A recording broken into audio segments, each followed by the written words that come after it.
Good afternoon, welcome to Chat UCD. I said yesterday, I'm only really interested at the moment in the takeover of the club, and that still stands. And I don't watch videos on anything other than things related to the topic of the club being sold. There are things I think that come up that are an exception, and actually, there's been two this weekend. One I'm going to get to right at the end of the video, and one is going to be the majority of what we talk about, and that's that David De Gea has announced that he's leaving the club, and I think that deserves mention. And just to give you my perspective on my thoughts of David De Gea as a goalkeeper and the servant he's been to the football club.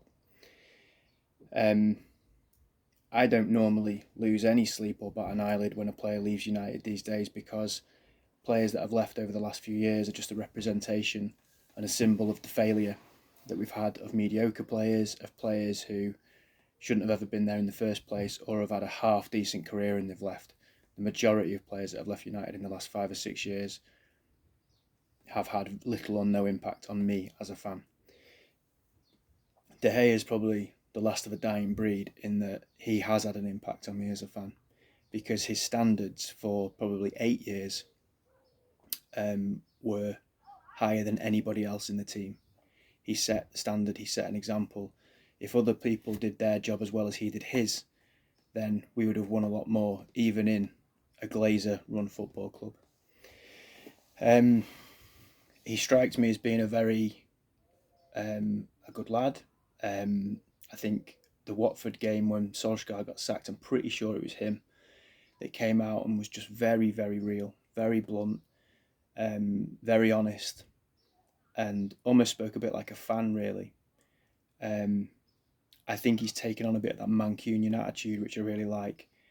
And when I compare that to some of the other players who come out and they've got the morose look off to a T, and then no, we have to go again next week. This isn't good enough to represent Manchester United, mumbling under their breath and pulling the right faces, and then they go and display really poor body language again the week after, and the weekend after that, and the week after that, and the week after that. Making mistakes is fine, but having a lack of intent and purpose and motivation is not fine. And too many of them are like that, and he's not like that. And that's what I appreciate about him, is that it looks like it hurts him deeply when we lose. I like to see a story of progression, and I think that's what we've had with De Gea. He was a young, skinny kid when he came into United, who looked, to be honest, out of his depth, but we knew he was this precocious talent from Atletico Madrid that Ferguson had been watching for a few years. But to come into United at the age he was, I think he was 19, 20, and really come in after Van der Sar, who we'll get to in a little while, it's a huge ask for a keeper of that age to come in to the Premier League, to Man United, with the microscope that's there. And he's progressed so much as a player, and I think he must have really broad shoulders, because he took a lot of stick in those first couple of seasons. But for me, he's third on the list of goalkeepers for Man United that have been the best. Schmeichel was the best. Edwin van der Sar was the second best that I've seen, and De Gea is the third. And obviously for longevity, De Gea stayed for 12 years, which is fantastic.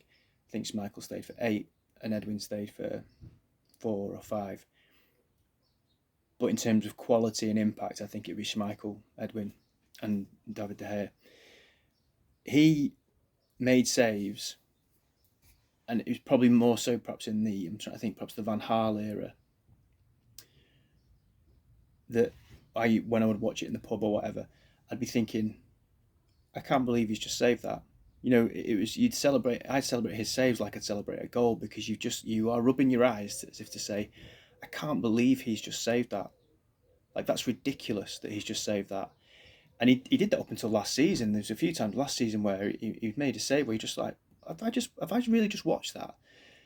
And not the season just gone, but the season before that. I remember against Wolves, I'm trying to think if Ronaldo was playing or we just announced him as coming back, and there was a big partisan atmosphere amongst United fans, and Wolves absolutely mullered us, and we won 1-0. And De Gea made 2 saves that day that were just mind-blowing, just incredible. And again, I bring it back to, we don't have players that do incredible things anymore. We don't have players that you look at and say, I just can't believe what I've just witnessed, like we used to with Cantona, like we used to with with Rooney and Van Persie and Van Nistelrooy and Giggs and these Scholesy, the Scholes goal against Bradford, the Scholes goal against Aston Villa on the volley, it's just absolutely out of the sky, twonked it on the volley into the top of the net, on the underside of the bar. Those moments are few and far between, and he's a goalkeeper, but he gave us some of those moments, which I really, really appreciate. I have to say, and this is more of a tribute video than to have a go at the guy, but during or around the time when the games were being played behind closed doors because of COVID, there was a period where if you got a shot on target, it was going in against De Gea, and he was a complete liability. And remember, Ollie played him in the semi-final of the FA Cup against Chelsea, and he shouldn't have played him, and he dropped the ball, literally dropped the ball, and made a terrible mistake, like the one against West Ham last season, that basically cost us, and we didn't get to the final. And I actually think he probably should have gone about 2 or 3 years ago. If you again, I'm comparing this to a ruthless club, a club that is prepared to make difficult decisions, but because he didn't reach an all-time low, and he's still a club legend, because there's no football knowledge within the club, they almost, I think, just thought, well, just give him another contract because we don't know what else to do. And that's not his fault, that's the club's fault. But if a player is no longer quite at the level that they've been at before, whether they're a club legend or not, they need to go. And this is the type of operator we need owning our club, where if someone isn't quite at it anymore, they go. Rooney stayed 2 or 3 years too long, shouldn't have been there for the time he was there. It just started to look stupid by the end that he was still there. And I think they kept him there for him to break the record. It's not about personal records, it's about the football club. But I'm going to get sidetracked. I think the only way we release players is that they run their contract down. Happened with Pogba, should have sold him 2 or 3 years before. It'll probably end up happening with Sancho, but it definitely happened with Pogba. We didn't get rid of Phil Jones, which is inexplicable, and it's happened with De Gea. It's the only way we're able to release players is that their contract runs down. We are terrible at selling players, which I touched on yesterday. But what annoys me is that the treatment of people like Ander Herrera and David De Gea, who are two really, really good lads, and by all accounts very good friends, and they're both Spanish, and I don't know if there's something in that or not, but two people that I would want affiliated with Man United, two people that I would say, I identify with you, I want you to play for my football team. And it's telling that the powers that be treated them both appallingly and didn't appreciate them. And the way that this has been handled with De Gea is really awful. I love the fact Bruno Fernandes has made a comment on it that you should have had your farewell in front of the fans, not on Instagram. Bruno's brilliant. And I know he's not everybody's cup of tea, but for me, he's a leader in that dressing room. He's another one that if it was announced he was leaving, I'd be gutted, for so many different reasons. And he's right. The club have dropped a bollock again. And as I say, they did it with Herrera. I watched that, I don't know if other people saw it, the video with Herrera earlier this year where he's talking about leaving United and he's emotional, he's crying. I was in bits watching that because I'm an emotional football fan. Supporting Man United is an experiential thing for me. It's a bit of a spiritual thing, and I don't think players get that. And I looked at him and I thought, you get it. You understand how special it is to play for this club, and you were shat on from a great height is what it looked like. I know testimonials aren't the thing they used to be, where like it'd give you a few £10,000, £30,000 to go and buy a pub down the road because otherwise you'd be knackered for the rest of your career. Footballers have got more money than they'll ever know what to do with when they retire. But I think it'd be great to have a testimonial that's a goodbye, where we could go and give him the credit he deserves and give him a send off, because these players are few and far between these days that stay at the club for 12 years. And that have kept high standards for the majority of those 12 years. And no, he's not great with his feet. No, he's not a modern day goalkeeper. But he is and has been a very, very good servant for United, and he deserves to say goodbye to the fans, and the fans deserve to say goodbye to him. Like with Keane. Keane came back and did a testimonial after just obviously being ushered out the door. De Gea's not in the same breath as Keane, but Both of them have been at the club for 12 years, and he deserves to say goodbye properly. It needs to be done. It needs to be done properly. In terms of the future, Onana is really exciting. I've never got the obsession with ball playing goalkeepers because I've never watched them that much. I don't watch other teams. I sometimes don't watch United, so I'm certainly not going to spend my time watching other teams. And I've always just not really liked playing out from the back, because when I see United try and do it, it's a horror show, and I'm just like, just get rid of it for the love of God. I can't take it watching us try and pass the ball around when nobody looks like they're capable of doing it. Just get rid of it. And under Solskjaer, he tried to do it, and I'm like, what? So Ollie, you've your experience isn't that you've coached Brazil or Barcelona. You've been at Mould and Cardiff. Like, what are you trying to do here? But Erik Ten Hag comes in. I understand that this guy knows what he's doing. He knows how to formulate a team that can play out from the back. But we need the right components to do that.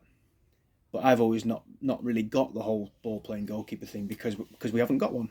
No disrespect to him, but we haven't had one in David. And I watched the Champions League final, and with no bias whatsoever, I hadn't really heard of Onana, if I'm being completely honest. And was just blown away by him.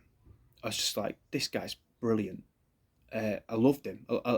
He's got a proper character about him. But he's like, he does pass it about and stuff, but he's pinging balls like to the right winger 70 yards. He's like a quarterback. He's pinging a ball 70 yards across the field. Like Rooney became very good at dropping deep and just booting it, and Beckham was quite good at it. But that's all Rooney started to do towards the end of his career. But he's pinging him. His starting position at times is 25, 30 yards out of his area. And he never looked flustered. He's just nice and calm. And I think not only if we get him getting a good ball playing goalkeeper, I think probably getting one of the best with real charisma and character. Now I'm sure he's gonna make some mistakes, and we're gonna be like, what are we doing? I can remember Barthez coming in, and I think he was just eccentric for eccentric's sake at times, Barthez. And I was never a fan of him. And he wasn't big enough. He wasn't tall enough. He didn't fill the goal. So many times the ball just went over his head and it was a goal. Whereas Onana's a big strapping lad. He's 6'3", like myself. 6'3", not the big strapping lad bit. 26, 27, good experience. Obviously, been with Ten Hag before, and will definitely make a big difference to the way we play. Particularly if he's not passing it out to Harry Maguire, and he's passing it out to Martinez and Varane and Shaw, players who are good on the ball. Wan-Bissaka, he deserves huge credit, and so does Ten Hag for the way he must have coached him, because he looks a lot more comfortable when he receives the ball now. Is he a title-winning right-back? Probably not, but maybe that's something we shoot for further in the distance. But I think if you take away clumsy players like Maguire, and you've got a goalkeeper like Onana, you need someone to be able to come and receive it in that deep line midfield role. Casemiro's very, very capable of that, but I think we need another one, which I mentioned the other day. That's all bigger picture stuff. For me, Onana is going to be, if you sign him, a very good signing, and I think it was time for De Gea to go. It was time for De Gea to go maybe longer ago than this, but still deserves an awful lot of credit for his career. I'm just going to end on a somber note, really, in that there was news last night that Edwin van der Sar has had a brain hemorrhage, is in intensive care. He's in stable condition, but very poorly. Shocking, I suppose, because he's not old, and he's one of ours. He's a legend. We were all talking about maybe him coming back and being director of football. So really, really sad, and hope that he can come through and that he makes a recovery. On a slight aside, I'm sure I'd heard that his wife had a brain hemorrhage, and that like a while ago, and that was one of the reasons why they stayed in Holland, and why he maybe wouldn't come back to Manchester, is that she liked the quiet life in Holland, having had a health scare. So that's bizarre if that's the case, but just really hope that he obviously gets better. Couldn't help as well thinking about Fergie. When that news came out yesterday, obviously I know he's a lot older, but I remember that news was kind of just brought that back a little bit. you know, no one is invincible, I suppose, but wishing him all the best. And it's ironic that it's a weekend when that's happened that then De Gea is leaving, so it's a bit of a weekend for goalkeepers. But one deserves a tribute, one we wish the best to. Nothing doing on the takeover front as far as I'm aware. I wasn't planning on doing a video today, but I feel it's appropriate to give off a send off and a tribute to someone who for me has been a fantastic servant to the club. So good luck in your endeavours, Dav, and to everyone that watched, thank you very much for watching. Like, subscribe, comment, get involved. Let's make a community, even if it's the people that I've spoken to off camera who have suggested, I've sort of spoken to about doing this type of stuff. People I know, start to get involved so we can make things happen. And I will speak to you all soon. Up the Reds. Glazers out.